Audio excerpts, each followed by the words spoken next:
My name is Anna. I'm Juana's mom. She's 9 years old and she was diagnosed at age 7. To get to Juana's diagnosis, we in our country there wasn't much information about it. She had been treated by different specialists throughout the years, and it actually took a very long time. I would have to describe it as challenging. We ended up finding the answer in a Google search. So it was not easy, because after actually getting a name for what we thought she had, we actually had to convince doctors to get her tested and to agree that that could be the answer. And like pediatricians, who are doctors who saw her first, I don't think they knew what I was talking about. I don't think they knew the disease at all. So it was definitely difficult to actually get to the diagnosis. So after getting the diagnosis, it took a few years to actually get to treatment, and I think right now we're in a stage where she's got her proper treatment. It's been something that we've had to we've gotten used to it. What I do realize is there are many changes in the routine. To actually get all her medication and food, we actually are pretty tight on that routine, and we don't get to skip any steps. So that would be like day to day, and then it also involves a lot of doctor's visits and sometimes just her feeling under the weather. So it hasn't the treatment part has changed a lot, but I think mostly the rest. We were already seeing a lot of doctors, and I don't think that part changed.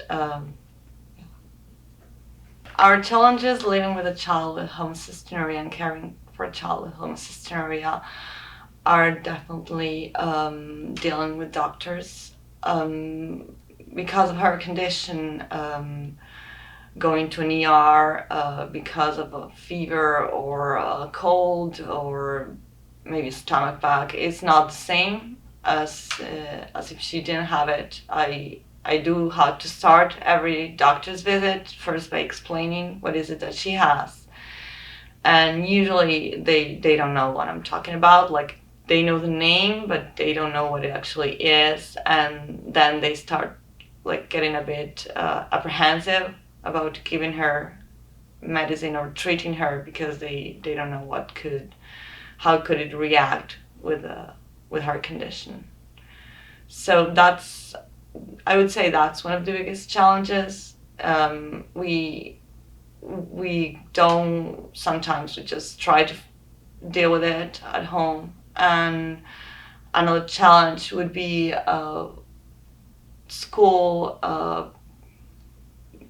birthday parties, just getting together with other people and having to explain to them the things she can and can't do, and what she can and can't eat, and actually making sure like they're not offering her or things that she cannot eat. I think that's one of the challenges, apart from all the things that do come with living with HCU.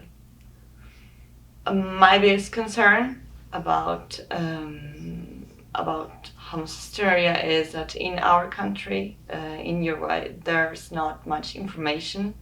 Doctors don't have enough information about it.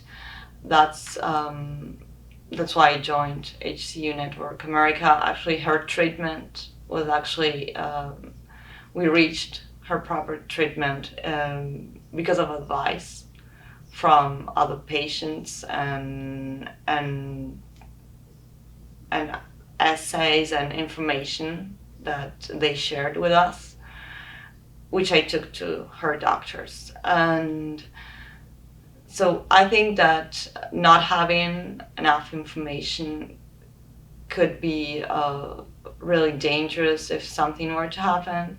So I would love to be able to share information I've gotten here from HCU Network America with her doctors, and maybe next patient in our country is gonna have an easier go than we've had.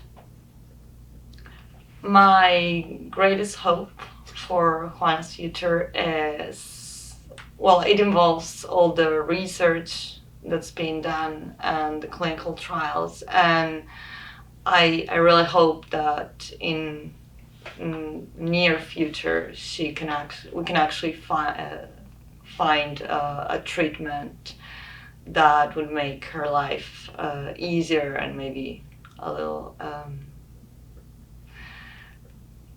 loosen with the diet, possibly. And I think that's like all the research that's been done and the clinical trials that are taking part now. I've got my hope on those. I would love for her quality of life to improve. My greatest hope for the future for homocystinuria, it's, well, definitely a cure. I would love a cure for the disease, but in the meantime, I like for more information to get a treatment that makes the disease manageable, and it improves quality of life for patients. And also, definitely, I would have to mention that I would really like my country to start including it in the newborn screening so they could find other patients before they have to go through what Juana had to go through. I think it's really important for people to be diagnosed early because it can have a huge impact on their lives, and it can change completely the quality of life they'll have.